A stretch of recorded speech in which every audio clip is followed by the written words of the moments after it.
Chapter 4. Lesson 4. The History of Taxes and the Power of Corporations. My rich dad just played the game smart, and he did it through corporations, the biggest secret of the rich. I remember in school being told the story of Robin Hood and his merry men.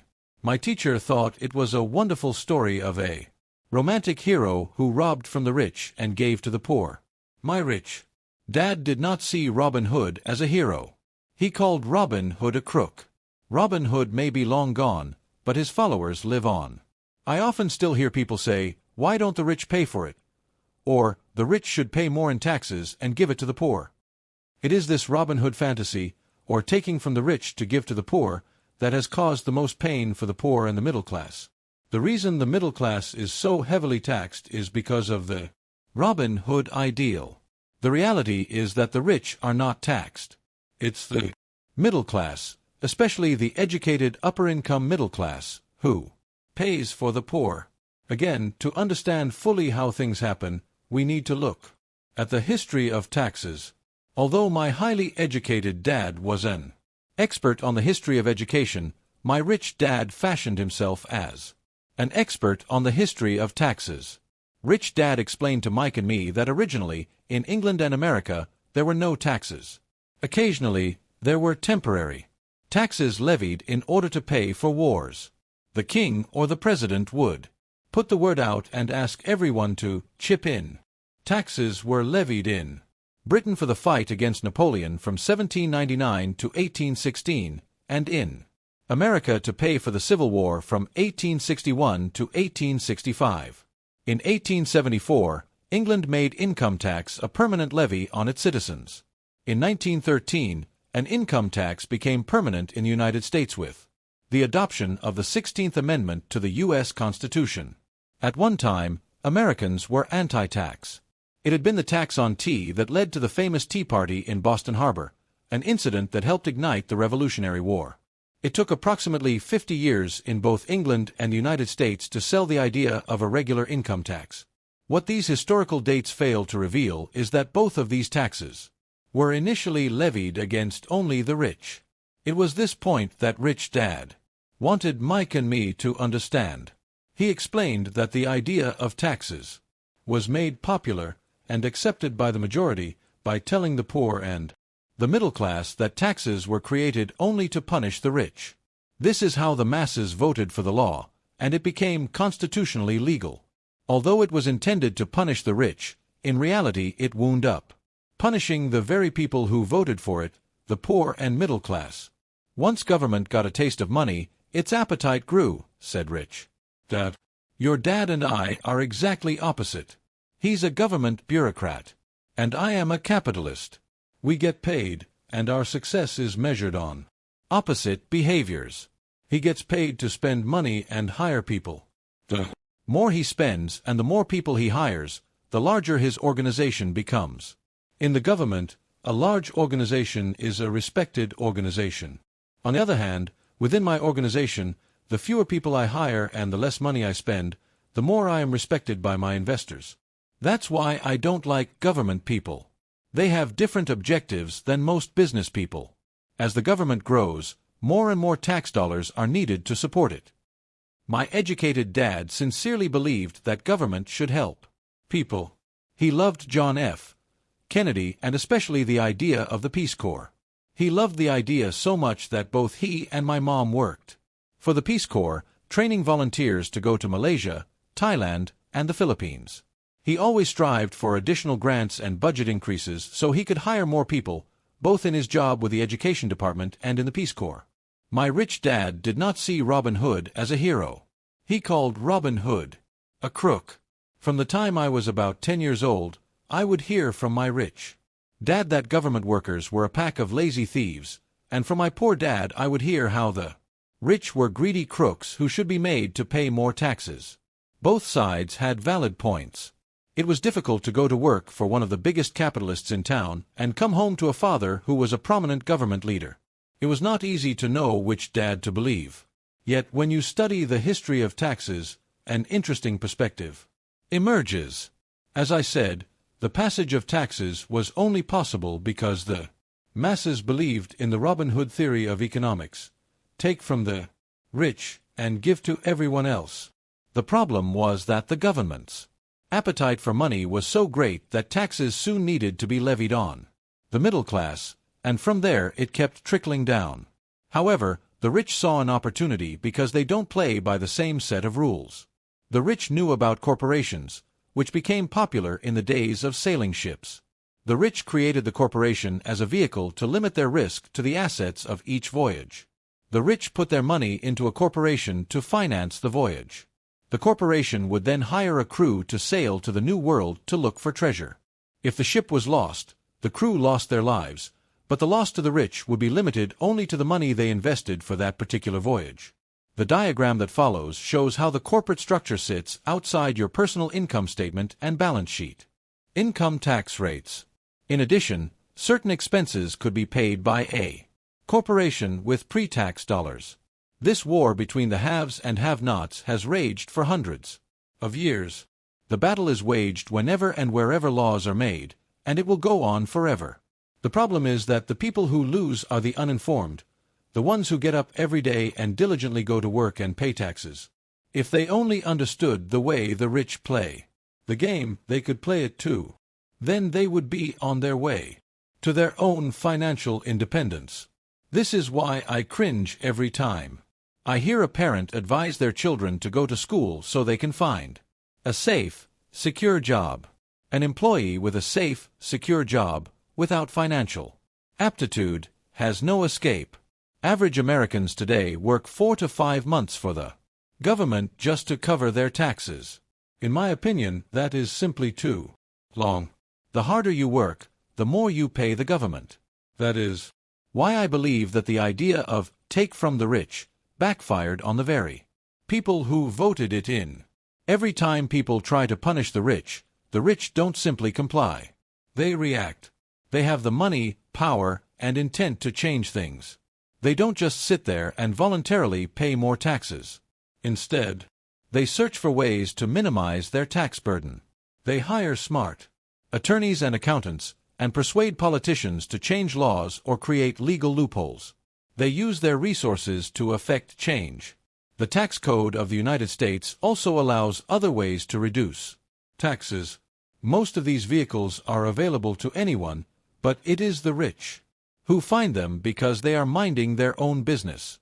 For example, 1031 is jargon for Section 1031 of the Internal Revenue Code, which allows a seller to delay paying taxes on a piece of real estate that is sold for a capital gain through an exchange for a more expensive piece of real estate. Real estate is one investment vehicle that has a great tax advantage. As long as you keep trading up in value, you will not be taxed on the gains until you liquidate. People who don't take advantage of these legal tax savings are missing a great opportunity to build their asset columns. The poor and middle class don't have the same resources. They sit there and let the government's needles enter their arm and allow the blood donation to begin. Today, I am constantly shocked at the number of people who pay more taxes or take fewer deductions simply because they are afraid of the government. I have friends who have had their businesses shut down and destroyed, only to find out it was a mistake on the part of the government. I realize all that. But the price of working from January to May is a high price to pay for that intimidation. My poor dad never fought back. My rich dad didn't either. He just played the game smarter, and he did it through corporations, the biggest secret of the rich. If you work for money, you give the power to your employer. If money works for you, you keep the power and control it. You may remember the first lesson I learned from my rich dad. I was a little boy of 9 who had to sit and wait for him to choose to talk to me. I sat in his office waiting for him to get to me. He was ignoring me on purpose. He wanted me to recognize his power and to desire to have that power for myself one day. During all the years I studied and learned from him, he always reminded me that knowledge is power. And with money comes great power. That requires the right knowledge to keep it and make it multiply. Without that knowledge, the world pushes you around. Rich Dad constantly reminded Mike and me that the biggest bully was not the boss or the supervisor, but the taxman. The taxman will always take more if you let him. The first lesson of having money work for you, as opposed to you working for money, is all about power. If you work for money, you give the power to your employer. If money works for you, you keep the power and control it. Once we had this knowledge of the power of money working for us, he wanted us to be financially smart and not let anyone or anything push us around. If you're ignorant, it's easy to be bullied. If you know what you're talking about, you have a fighting chance. That is why he paid so much for smart tax accountants and attorneys. It was less expensive to pay them than to pay the government. His best lesson to me was, be smart and you won't be pushed around as much. He knew the law because he was a law-abiding citizen and because it was expensive to not know the law. If you know you're right, you're not afraid of fighting back. Even if you are taking on Robin Hood and his band of merry men. My highly educated dad always encouraged me to land a good job with a strong corporation. He spoke of the virtues of working your way up the corporate ladder. He didn't understand that, by relying solely on a paycheck from a corporate employer, I would be a docile cow ready for milking. When I told my rich dad of my father's advice, he only chuckled. "Why not own the ladder?" was all he said. As a young boy, I did not understand what rich dad meant by owning my own corporation. It was an idea that seemed impossible and intimidating. Although I was excited by the idea, my inexperience wouldn't let me envision the possibility that grown-ups would someday work for a company I would own. Each dollar in my asset column was a great employee, working hard to make more employees and buy the boss a new Porsche. The point is that, if not for my rich dad, I would have probably followed my educated dad's advice. It was merely the occasional reminder of my rich dad that kept the idea of owning my own corporation alive and kept me on a different path. By the time I was 15 or 16, I knew I wasn't going to continue down the path my educated dad recommended. I didn't know how I was going to do it, but I was determined not to head in the direction most of my classmates were heading. That decision changed my life. It was not until my mid-20s that my rich dad's advice began to make more sense to me. I was just out of the Marine Corps and working for Xerox. I was making a lot of money, but every time I looked at my paycheck, I was disappointed. The deductions were so large, and the more I worked, the greater they became. As I became more successful, my bosses talked about promotions and raises. It was flattering, but I could hear my rich dad asking in my ear, "Who are you working for? Who are you making rich?" In 1974, while still an employee for Xerox, I formed my first corporation and began minding my own business. There were already a few assets in my asset column, but now I was determined to focus on making it bigger. Those paychecks, with all the deductions, made all the years of my rich dad's advice make total sense. I could see the future if I followed my educated dad's advice. Many employers feel that advising their workers to mind their own business is bad for business. But for me, focusing on my own business and developing assets made me a better employee because I now had a purpose.